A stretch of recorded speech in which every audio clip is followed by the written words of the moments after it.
प्रियंका गांधी इस समय गंगा यात्रा पर हैं, निकल चुकी हैं। वो एक स्टीमर से निकली हैं, प्रयागराज से वाराणसी के दौरे पर हैं। 140 किलोमीटर की यात्रा है जो तकरीबन 2.5 दिन में वो पूरी करेंगी। बीच बीच में उतरेंगी। उन्होंने देखिए किस तरीके से, बहुत कम लोग हैं वैसे जो उनको देखने के लिए आए हैं किनारों पर। तो जलमार्ग से दौरा कर रही हैं वो, जैसा कि आप देख सकते हैं एक बोट से ये पूरा दौरा करने वाली हैं। प्रयागराज से लेकर के आखिरकार वो 80 घाट में जाकर उतरेंगी। कोशिश ये है कि चुनावी अभियान को गति दी जा सके और संगठन को मजबूत किया जा सके। 3 दिन का ये कार्यक्रम है जिसमें प्रियंका 140 किलोमीटर की दूरी तय कर रही हैं, जिसका अंत 20 मार्च को वाराणसी के 80 घाट पर होगा और वहां उनका स्वागत समारोह किया जाएगा। उनकी कोशिश प्रधानमंत्री मोदी की दावेदारी को सीधी टक्कर देने के लिए है। इस सबके बीच बड़ी संख्या में कांग्रेस कार्यकर्ता उनके फूलपुर से चुनाव लड़ने की लगातार बात कर रहे हैं।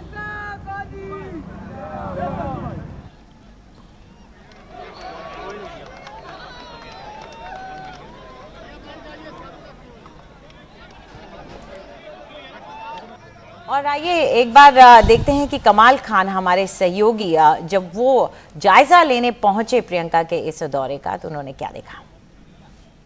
प्रियंका गांधी का यहां से जल मार्ग से सफर शुरू होता है। स्टीमर पे खड़े होकर के वो जनता का अभिवादन कर रही हैं, हाथ हिला रही हैं। यहां से 140 किलोमीटर लंबा उनका सफर शुरू होगा। यहां से वो लाक्षागृह जाएंगी, सीतामढ़ी जाएंगी। उसके बाद सीतामढ़ी में आज वो रात को रुकेंगी। उसके बाद कल से उनका सफर जो है वो मिर्जापुर के लिए शुरू होगा। कल वो चुनार में रहेंगी और उसके अगले दिन वो बनारस जाएंगी। इस पूरे रास्ते में बहुत सारे मंदिर हैं जहां पे वो दर्शन करेंगी। यहाँ पे वो काशी विश्वनाथ मंदिर में भी बनारस में दर्शन करेंगी। बीच में विंध्याचल में एक दरगाह है जहां पे दरगाह में वो जाएंगी ज़ियारत करने के लिए। तो ये एक 140 किलोमीटर का लंबा सफर है जिसमें ऐसा लगता है कि शायद जनसंपर्क कम होगा लेकिन प्रचार उनका ज्यादा होगा। और शायद एक कोशिश ये भी है कि जो बनारस में या ईस्टर्न यूपी में जो ब्राह्मण ट्रेडिशनल वोटर था वो इन मंदिरों के दर्शन से, गंगा जी में यात्रा से एक तरह से शायद उस रिश्ते को रिवाइव करने की कोशिश प्रियंका गांधी कर रही हैं। तो एक तरह से कहा जा सकता है कि ये ब्रांडिंग की कोशिश ज्यादा है जनसंपर्क के बजाय, क्योंकि अब वक्त कम रह गया है। जनता के बीच में जाने के लिए उतना समय नहीं है, लेकिन जल यात्रा करने से ऐसा लगता है कि जनसंपर्क भले कम हो लेकिन प्रचार उसका ज्यादा होगा। प्रयागराज में कैमरामैन राजेश गुप्ता और नितिन गुप्ता के साथ कमाल खान, एनडीटीवी इंडिया। और इस को लेकर सबकी निगाहें, राजनीतिक दलों की अपनी प्रतिक्रियाएं भी आ रही हैं प्रियंका गांधी की जो गंगा यात्रा है उसको लेकर।